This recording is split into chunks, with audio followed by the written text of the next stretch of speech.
Thank you for the introduction. Thank you, President Minnis, for having me. Thank everybody for coming out this early in the morning. I want to start, I know we're talking about marriage, but I want to start right now with one of those days that's really burnt in my mind, which is my first day as a father. So there's certain, large parts of this day were a blur, of course, but there are certain moments that are absolutely ingrained in my mind like they were yesterday. Some of those moments I won't recount in front of the young people because we don't want to deter family formation, so I won't go through the bloody parts. But this one part I remember was the middle of the night. So my wife was asleep, and they had wheeled the baby, that's our baby Lucy, they had wheeled her out into sort of a makeshift nursery in the hallway of the hospital in D.C. And my wife was asleep. I was not, because my wife had a bed, and I had this really uncomfortable chair. So I'm here to talk to you about how difficult childbirth is for men. No, so I can't sleep, not just because of the chair, but also because I felt what I now call the burden of love. This feeling, I mean, look at us. We were like babies. I think I was 26. You go through most of your life basically just thinking about yourself, and then you have a wife for 9 months, and then all of a sudden, there's a person who's fully dependent on you. You love them so much, and you have no idea how you're going to take care of them. And so I walk out into the hallway to this makeshift nursery, and I remember, the moment I remember, staring at this perfect little face and just thinking, what is she going to look like when she gets older? Is she going to have a lot of younger brothers and sisters? Can I make her a Mets fan? Will she come to Benedictine? All those thoughts are going through me, and that's when the nurse taps me on the shoulder and says, "Sir, your child is 3 bassinets over. You're staring at somebody else's baby right now." The point is, so one point is, so the point is that we were in the overflow wing of the hospital in this confusing makeshift nursery, which is really just like a hallway, because in 2006, everybody was having babies. There was more babies born in 2006 than any year since the baby boom. And the famous people were all having babies. Brad Pitt and Angelina Jolie. Do you remember Surrey Cruz? If you're of a certain age, you remember that celebrity baby. All born in 2006. Britney Spears had a baby too. And yes, that's Lucy. She's coming here next year. She'll be a freshman at Benedictine. But the next year, everybody got on the bandwagon wanting to be like Brad Pitt, Tom Cruise, and me. And in 2007, we had the highest number of births in the history of the United States. It was supposed to be, it was called a baby boomlet. And remember, I mentioned Britney Spears. I'm Gen X. Britney Spears is a millennial. The millennials were just at that point entering their prime years of family formation. So highest number of births in the history of the United States, millennials coming on the stage. We're supposed to get a 21st century baby boom. We, of course, did not. Every year since then, the number of babies born in the United States basically has gone down. From 4.3 million down to below 3.6 in the latest numbers from 2023. So the best way to measure births is the total fertility rate. It's a modeled number that says the number of babies born per woman. If it's 2.1, that's the red line up there, a population stays the same. That's called the replacement level. We peaked above 2.1 a little bit in those years, 2006 and 2007, when Lucy and Surrey were born, and now we've fallen down to below 1.6 babies per woman in the United States. So that means, absent immigration, our population, over the course of a generation, we would lose about 20% of our population every generation. One result, we actually have fewer children in America today than we did a decade ago. Not just as a percentage of the population. There's fewer people under the age of 18. Everybody who runs a college knows this. They know the demographic cliff is coming. The high school graduations this coming spring will be the peak. After this spring, you will have fewer American kids graduating from high school every single year for the foreseeable future. Every single year forever, unless this trend reverses. So I want you to think about that, a world with less children and what that's like. So this is something demographers use. On the left is the number of, you've got the number of men of different ages. The top line is over 100, and then it's 5-year increments. And on the right is the number of women. Usually it's called the age pyramid. Ours is like, it's It's not a pyramid because it's not fatter at the bottom. We have like an age onion going on. The aging of our population is one result. So you talk about this enough, and people think you're a little creepy, especially because I was talking about this before the last few years when birth rates started to come onto the American consciousness, and I would have people saying, why are you talking about fertility rates? Why are you talking about women's bodies? Is this some like Handmaid's Tale thing that you're trying to push on people? And so this woman is a feminist, a very friendly interlocutor of mine on Twitter, and she just said, why, considering that overpopulation is quite literally killing the planet, why does it matter to you that the birth rate is down? Why do you insist on more births? How is it helpful to anyone? And those questions come up a lot. So this is another woman, now at the New York Times. Don't worry about those charts. I will refer to them later. But she just looked at this study by an economist and says, affordability doesn't really predict birth rates. It's not that people are having fewer babies because student debt is going up or housing is going up. And she's kind of true. We'll talk about the nuances later. But she says, the reason is, surprise, surprise, younger women might just want more out of life than children. And so that attitude, we shouldn't care about a falling birth rate, is one of the things I try to push back on. So I give 4 basic reasons why we should care. The first one is economic. It's the dependency ratio. You could talk about Social Security, Medicare, running out of money. It's a bigger issue than that, I think, but I don't think it's the most important. Number 2 is, while this isn't true in the editorial pages of the New York Times and the Washington Post, American women actually do want babies. And number 3, these are the more important ones. If we're having fewer children, that means we're doing something wrong. It reflects something unwell about our society. And finally, I will argue today that babies are in fact good. And thank you to those of you who brought them here today. So again, we have more Americans in their 60s than we do under the age of 10. What does that mean 20 years from now? It means a workforce, this is the number of the workforce, it's flatlined. 20 years from now, we're going to have fewer workers and more retirees. And that doesn't just mean Social Security and Medicare are a problem, though that's sort of a reflection, I think, of Plato's cave. And Social Security and Medicare, that's shadows on the wall. The actual problem here is that there's fewer people to do productive work when we have fewer people of working age. So you save up all your money, you put money in your 401k, you got your Social Security, that's all locked in a lockbox, nobody's going to touch that. That's a joke, young people, by the way.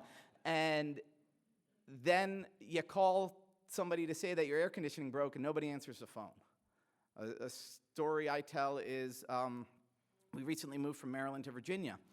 And when we were young, my wife and I and our friends, we'd go out to this place in Falls Church, Virginia called the 4 Ps, Ireland's 4 provinces. And one day I was working from home on a Friday. I thought, you know what, I'm going to go work from 4 Ps. And I walked down there, and there's a sign out front that says, we are not open for lunch anymore due to a staff shortage. Please apply for a job within. And I was just really bummed. But I don't think that it's a crisis that I can't drink beer and work at my Irish pub, but I think that it reflects a fact that is a bigger crisis, because then on my way home, I learned that the 911 call response times in Montgomery County, Maryland, Fairfax, Virginia, were getting longer and longer because they didn't have staff to answer that. Now, how is that going to be exacerbated 20 years from now when the baby bust hits the workforce? Again, the economics, I live in Washington, D.C. You need to talk in terms of economics, policies to get people attention. I think that that's almost the least important thing. The fact is, women actually still want babies. Gallup asks, what is the ideal number of children to have in a family? They've asked that every year. Before the birth control pill, it was between 3 and 4. The pill comes in, that's that slope down for the next 20 years or so. Then it settles between 2 and 3 babies. That's the ideal number that people say. It's actually on the rise. It recently hit 2.7. Not that people want 2.7 babies, but that more people want 3 kids than want 2. And almost nobody says that the ideal number is 1 and 0. It's minuscule if you look at it as a percentage of the population. It's massive if you look at it as a percentage of op-ed writers in the New York Times and Washington Post. This is a more complicated chart. So this is done by Lyman Stone, who's a great demographer, very pro-family, pro-natal. And so he said, what if we try to steel man the argument that people want babies? Like, what criticisms could you raise? One is that if a mother of 4 says the ideal number of kids is exactly 4, you have to wonder if she's just afraid of offending one of her children. So rule out anybody who has the exact number that they have. He also said throw out all the men, throw out all the women who are too old to have kids and they really just want grandkids, who already have their 2 kids. The ideal number for my daughter to have is enough for, no. And he said women of childbearing age who haven't yet reached or are past, so anyway, he still got 2.3 as the ideal. But then there's another question.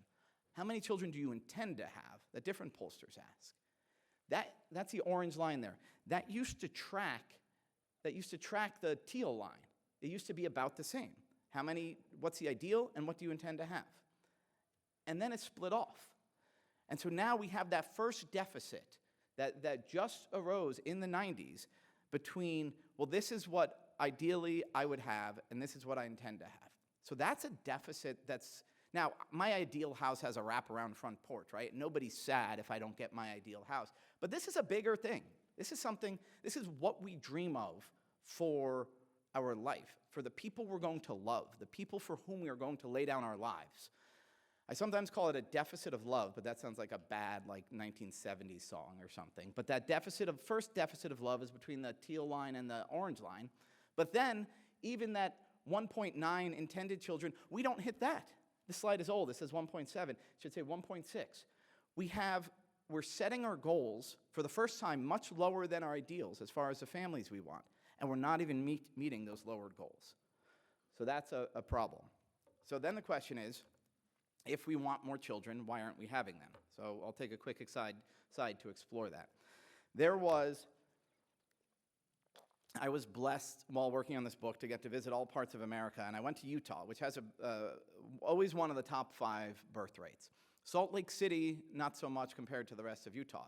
University of Utah, the surrounding neighborhood there, not a lot of big families at all. And there's one neighborhood called the Avenues right next to the university, which seems like it would be a great place to raise kids. But I walked around there looking to interview people, found no families at all. Finally, I run into a married couple, Isaac and Nicole. And I walk up to them and I say, hi, I'm Tim. I'm writing about families, about birth rate, about babies. And Nicole says, we don't want any. And I was like, I'm writing about it. I'm not selling you babies. But I say, why don't you want babies? And Isaac says, well, it's just become so unaffordable. I said, what in particular are you thinking of? He says, healthcare and everything, really. And then he stops. He says, but if I'm being honest, it's just that I'm selfish. And I says, Nicole and I always joke that someone somewhere, that other people are watching Teletubbies and cleaning up vomit, and we're going to be drinking margaritas in Paris. And then at that moment, and I'm not joking, a woman comes up pushing a double stroller, and the passengers in the double stroller are both Chihuahuas. So I walk away from this conversation with my mind reeling. Like the Chihuahua thing is straight out of Children of Men. Also, why would you go to Paris to drink margaritas? I think that's like a former Mormon thing there. But then finally, those 2 answers that Isaac gave me, we can't afford it and I'm selfish, are the 2 answers I got all over the country. People saying, oh, the young people don't have kids because they're selfish. Young people don't have kids because it's unaffordable. I don't think either is false, but I think they're pretty inadequate explanations. So on the affordability, during the recession, we had a lot more babies. We had a birth rate closer to 2. And then in 2019 was the best economy ever in the life of anybody in this room. And we hit record low at that point for birth rate. And then we dipped down a little during the COVID. We bounced back up, and now we've gone back down during a very good economy now to, again, another record low. So when we were richer in the recent history, we still had more babies. That chart from The Economist I showed you earlier that Lydia DePillis tweeted out, little evidence to support the usual social economic explanations. So what this economist, her name is Melissa Carney, she spells her name differently. She got her liberal card pulled recently because she wrote a book about how marriage actually is good for babies. But before that, she did this study and found that in states where rent went up the most, that didn't predict a bigger drop-off in birth rate. States where student debt went up the most, that didn't predict a bigger drop-off. Similar with childcare costs. So the affordability matters, but it's not as determinative as the average conversation would make it be. And again, comparing the generations, we Gen Xers, we kind of pulled our weight. And we were no more richer than the millennials and no more richer than Gen Z. Gen Z is having fewer babies than the millennials who had fewer babies in Gen X, and there's no serious wealth gap at a given age. And finally, this is an economist, Jeremy Horpedal. He said, how many weeks of work does it take to afford a year of raising a child? The US Department of Agriculture calculates what's the annual cost of raising a kid. It's somewhere around $300,000. And not annual 300,000, over the lifetime 300,000. Divide that into 18 years, then look at the median wage of an American male. And he found that from 14 weeks of work to afford one kid in 2010, it's actually gotten us slightly easier over the next 12 years to raise a kid, while the birth rate plummeted. So affordability is a very incomplete explanation. So what about selfishness? If I'd made a selfishness chart, it would have started at 0, shoots to 100 when Adam and Eve eat the fruit, and then it's flat since then. We are not a more selfish species than we were in 2007 or than we were in the past. Selfishness is a constant state. Blaming selfishness for the baby bust would be like if Boeing was asked, like, why are your planes crashing? And they said, we think it's gravity, sir. Gravity is a constant state. Boeing's supposed to make airplanes, engineer them so that they resist gravity. What's supposed to resist selfishness? It's culture. It's society. It's civilization. We build cultures and civilizations to direct the individual, to align the individual self-interest with the common good, to align a person's short-term desires with their long-term good. So we're failing at that. That's my conclusion from the baby bust. We're not doing what society, what culture is supposed to do. That's why I focus so much on culture. Another point to show that it's culture, those bars represent the birth rate in all the rich countries, the OECD. Far left, Korea. Far right, at 3 babies per woman, Israel. Israel economically is right in the middle of that pack. Israel, as far as its welfare state for families, is right in the middle of that pack. Israel culturally is very different from every other country in there, from Denmark, from the United States, from the UK, etc. So culture is the story here when we're talking about the decline. And so the baby bust reflects that our culture is doing something wrong. And by the way, I'll add that what the demographer I referred to earlier, Lyman Stone, what he would say is he thinks that the reduction in the marriage rate basically explains the reduction in the birth rate. That's the same exact story of culture here. This is a story about a culture that doesn't think about the future and that doesn't think about others. But first I want to talk about parenting culture. So this is a funny number. It's a number of hours spent per week on just parenting. So this isn't eating family dinner. This isn't going for a walk in the woods with your kids. This is like just driving your kid to baseball practice. Or if any of you have like a 2-year-old, it's a 45 minutes you spend putting on their boots for them to go play in the snow for about 32 seconds. It's something that you wouldn't do except you're simply serving your child. And so when you do it, it's actually not that much if you take out the other fun stuff you do with your kids. But in 1975, that's when my oldest brother was born, mothers spent 8.8 hours a week on just those tasks. And another massive number on sort of the mixed family, personal, husband, work, yada, yada, household chores. And at that time, men didn't do very much. Since then, and the numbers haven't really changed since 2000. So between 75 and 2000, men doubled the amount of work. Fathers started doing twice as much parenting work as they had. Women massively increased how much they did paid work outside of the home. And then they still increased by 50% the amount of time that they were putting on kids' boots, changing diapers, and driving them around town. So this is our parenting culture. And a lot of people think that this is a good thing. Again, that economist, Melissa Carney, smaller families among high-income people reflects a quality-quantity trade-off. So My kids don't like that line because the implication is that they're the low-quality kids because we have 6 of them. But Isabel Sawhill, she's an economist. If you read my previous book, Alienated America, she's like a hero in that book. But here she celebrates the smaller families as a sign of like a more mature civilization. With fewer children to support, parents and society can both invest more in each child, helping them climb the ladder. It's a reasonable argument. You know, like, historically, there have been people who, they have a ton of babies, they don't pay attention to all of them. We're not risking that as American society right now. Instead, we're going into hyper-intensive over-investment, and it's not quality. Pediatricians are starting to notice this, that there's an epidemic, the twin problem to the baby bust is the epidemic of childhood anxiety.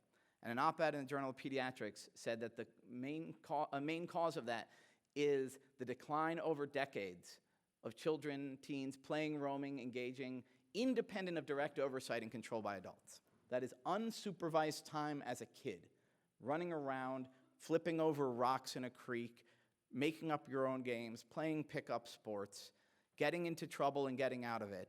All of that has gone way down because of all sorts of things.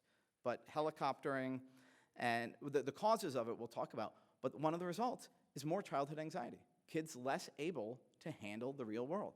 And college professors I know who have been college professors for 30 years have said they've seen this definitely.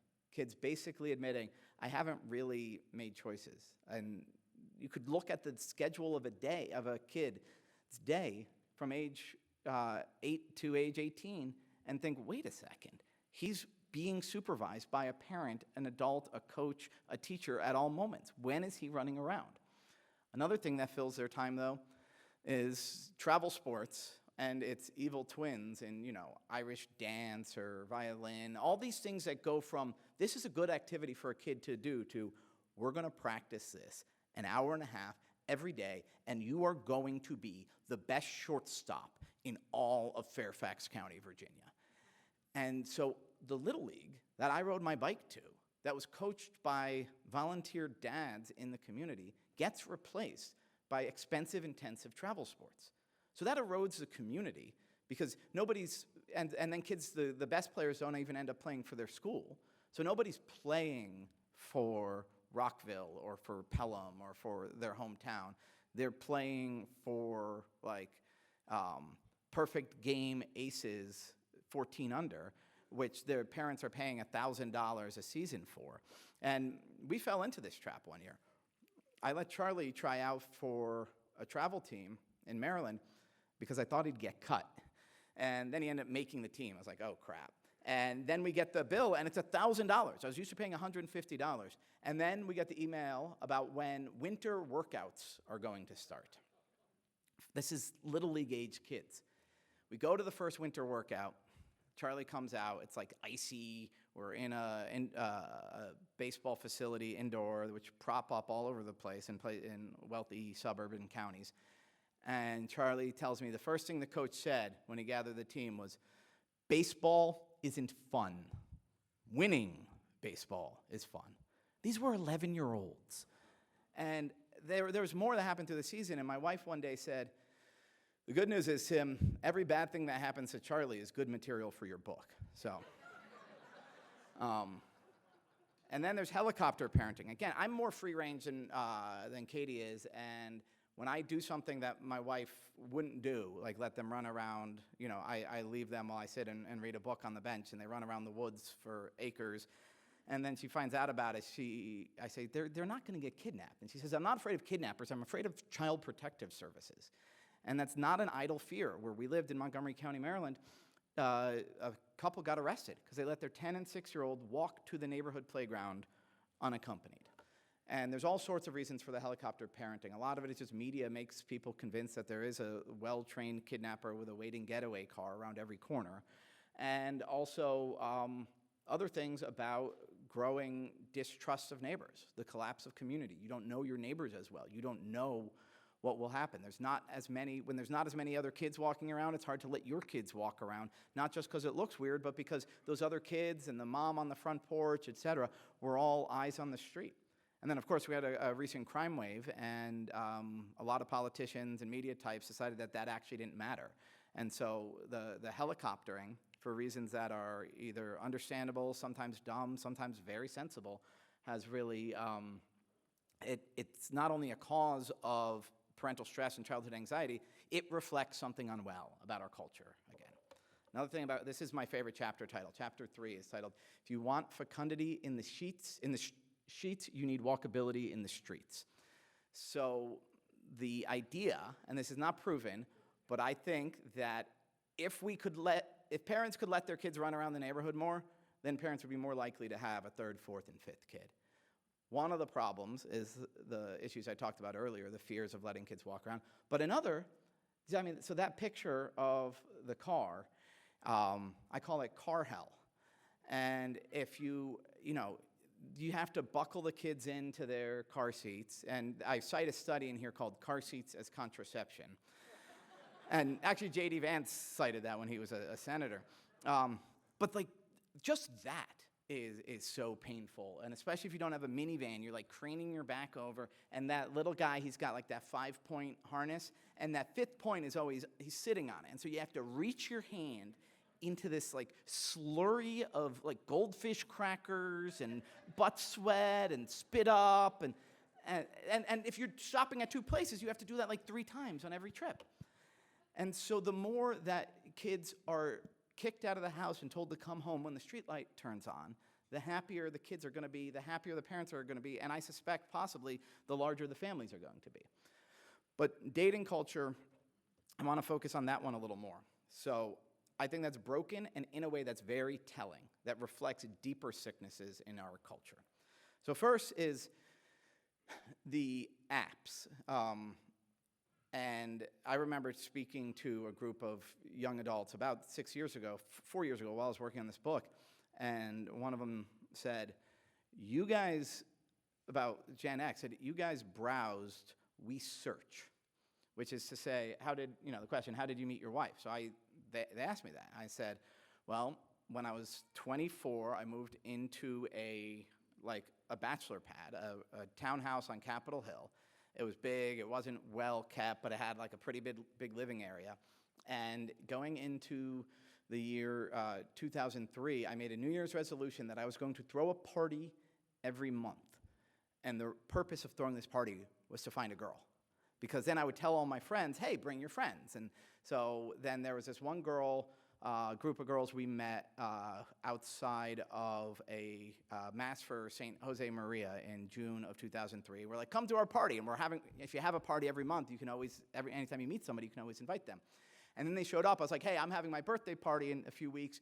You should come and bring your friends. And I had a friend who was a little less tactful, and he called that girl, and he was like, we really want you to bring a lot of other girls to our party. And she did. And one of them was Katie, and now, we have 6 kids, and we just celebrated our 19th anniversary. So it worked.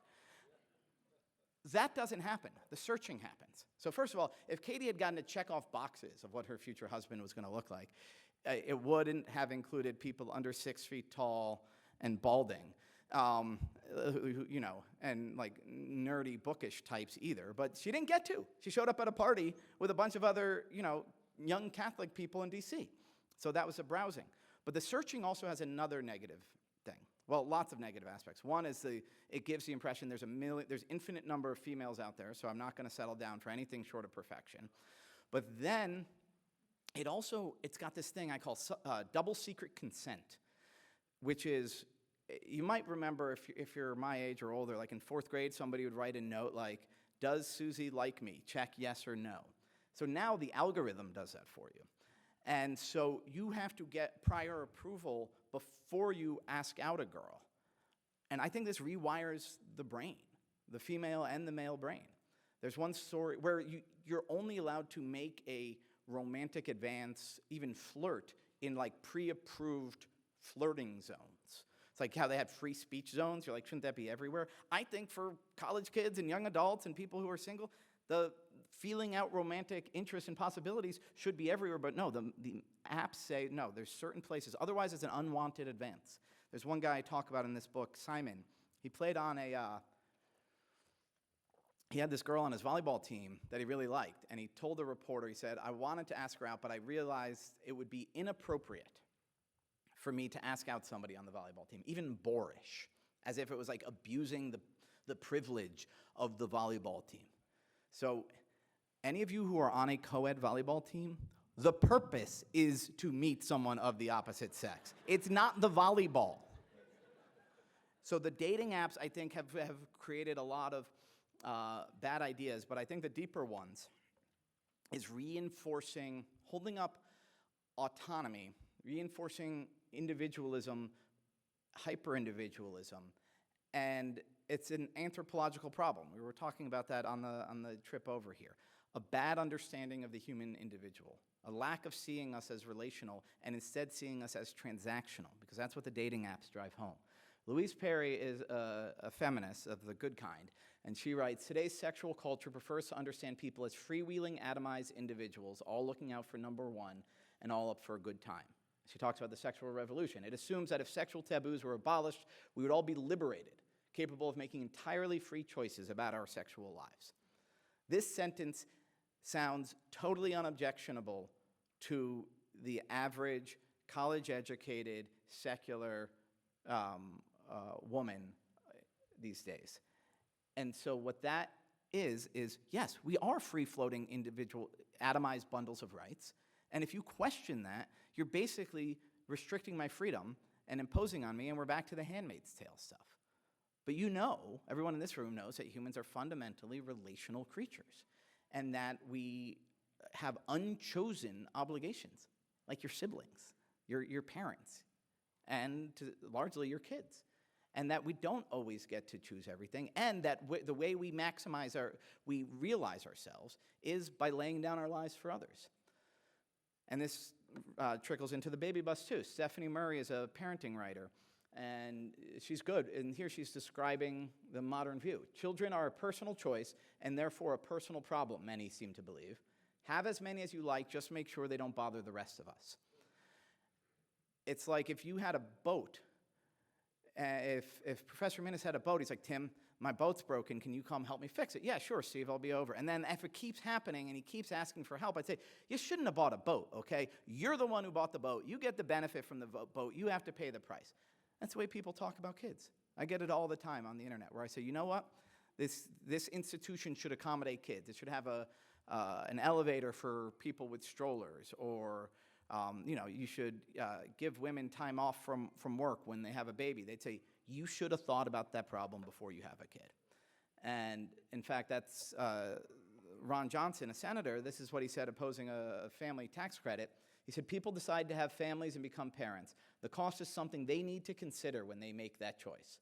I've never really felt it was society's responsibility to take care of other people's children.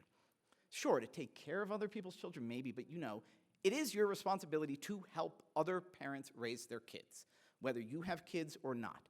This is the literal task of a civilization, is to help other people raise the next generation.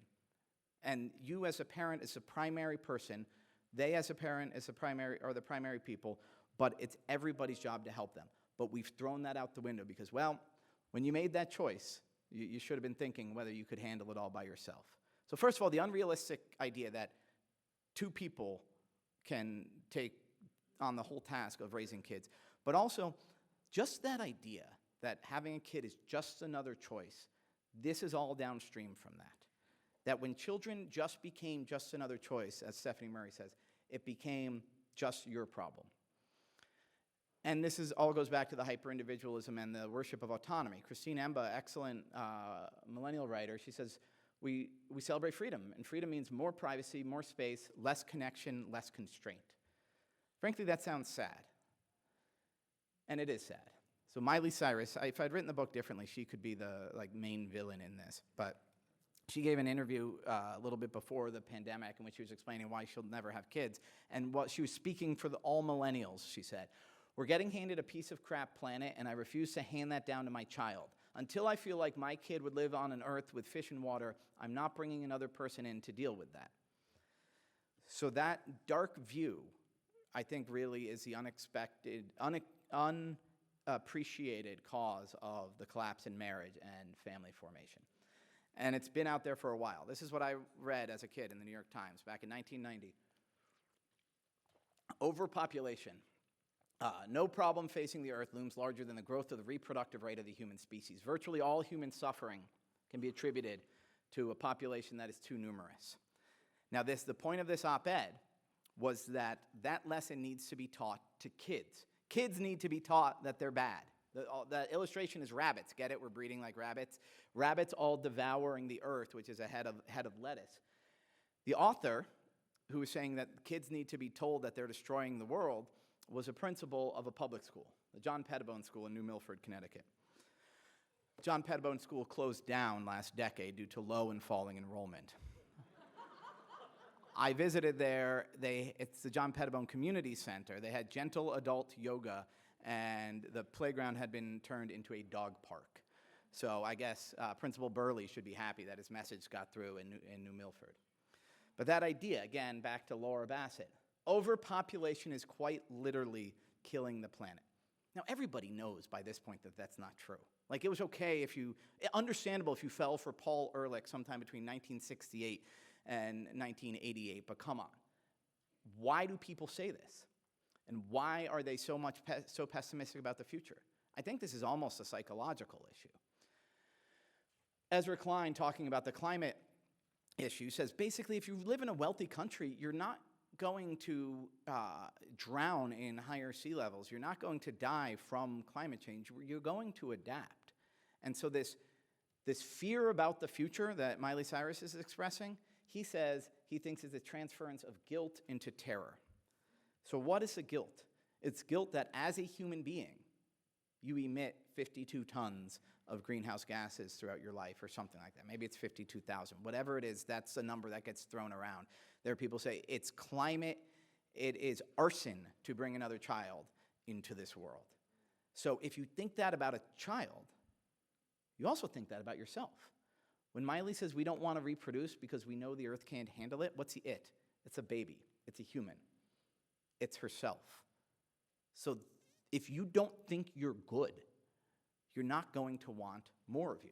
You're not going to think that you're worthy of marriage. You're not going to think that you could raise another person. So I think that the subconscious question, are we good, is the question that's at the heart of a lot of this. And so I asked that to a woman who told me that when I was interviewing this woman in Maryland, rural Maryland, I said, I have 6 kids. She says, oh, that sounds terrible. And then we're talking about why she doesn't want kids. And at one point I asked her her opinion on humans. And she says, in general, do I think people are good? No, I don't. I think we're the cancer of the earth. And the Holy Father has discerned that this is at the heart of the problem. Birth rates and a welcoming attitude reveal how much happiness is present in a society. A happy community naturally develops the desire to generate and welcome others, while an unhappy society is reduced to a group of individuals defending what they have at all costs. A zero-sum mentality is both a cause and an effect of less marriage and fewer babies. So why do I think that the civilizational sadness, as I call it, is a problem?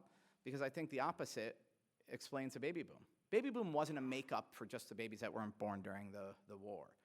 The baby boom was an unprecedented generation-long increase in baby making, in marriage. People were getting married younger. More people were getting married.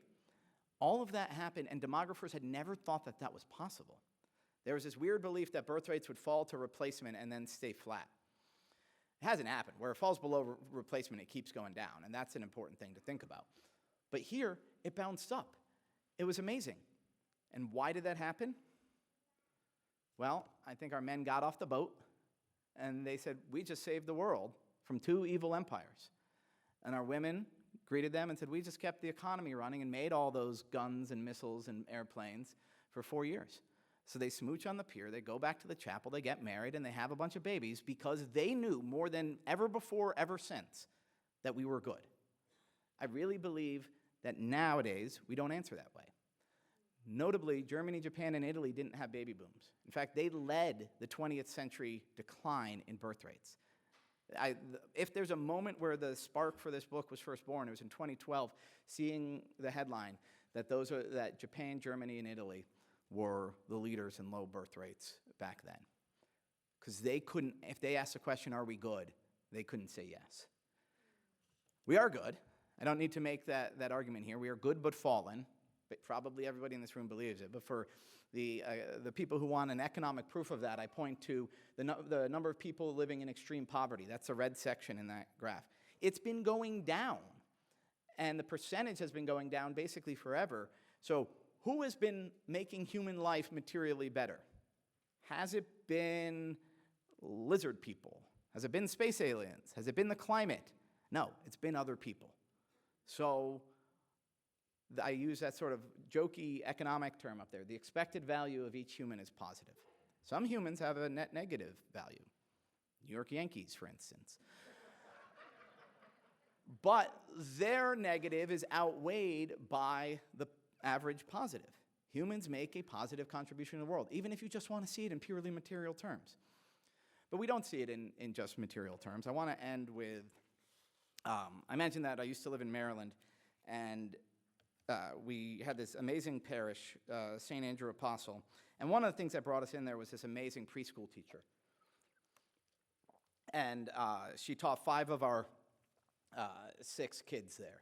And so she, on the right before the second to last day of school, she's like, I won't be there for the last day. Tomorrow is the last day I'll be there. So I wrote, we owed Mrs. Anastasia the grandest of all last day of school teacher presents, but with her early start to summer vacation, we didn't have time to get anything. So on the next morning, her last day teaching a Carney kid, I brought her the only thing I could. I brought my kids. Mrs. Anastasia opened the door at 7:35 to the gift of Eve, Sean, Meg, Brendan, and Charlie, all beaming. She cried and hugged my crew, her crew. It's common to mock parents for believing their child is God's gift to the world, but very literally, children are God's gifts to us. My children are gifts to others, not because my children are special, but because my children are children. Humans are good. That truth is obscured at times by our own self-absorption or by others' imperfections, but children in their innocence reflect mankind's innate goodness back to us. In one of Charles Dickens' stories about human wretchedness, the protagonist is a kind and generous child named Nell. The narrator, an old man who wanders London alone, runs into Nell when she is lost and in need of help. This guileless cherub gives him her trust and friendship, and so instantly cheers and inspires the old man in a way any reader would understand. I love these little people, the narrator says, and it is not a slight thing when they who are so fresh from God love us. As I had felt pleased at first by her confidence, I determined to deserve it. And I still get that feeling, even after 18 years, and even when I fail to deserve it. But I want to make 2 last points. One, nothing will make you deserve it. Nothing will make you be a better man or woman more than taking on this burden of love. The way I look at it, yes, the whole book is about how we should make it easier to raise kids. But if you do it, it's going to be the hardest thing you ever do. But it's going to be the easiest path to take if where you're trying to get is somewhere valuable, somewhere noble enough. There's multiple paths to that. Not everybody is called to marriage and family formation. All of my favorite priests have no wife and no children. But I think raising kids and marriage is the easy path. It's like a secret back door to sainthood. To put in Gen X terms, in video game terms, it's a cheat code. Anybody here remember, what was it? Up, up, down, down, left, right, left, right. This was yeah, somebody always finishes it for me. It was this cheat code in games that gave you 30 lives. That's what I feel raising kids and marriage is like. Let me put it this way. The Bible says, feed the hungry, clothe the naked. I wake up, there's hungry, naked people in my house every day. They're right there. So this is a noble undertaking. This is something we need to do, and it's not just an individual choice. It's something our society needs to do. It's something all of us need to say, how are we helping people get married? How are we helping people having kids? Not just because we want to fill out the numbers, but because we know that we are better when we're engaged in this task of laying down our life for others. Thank you very much.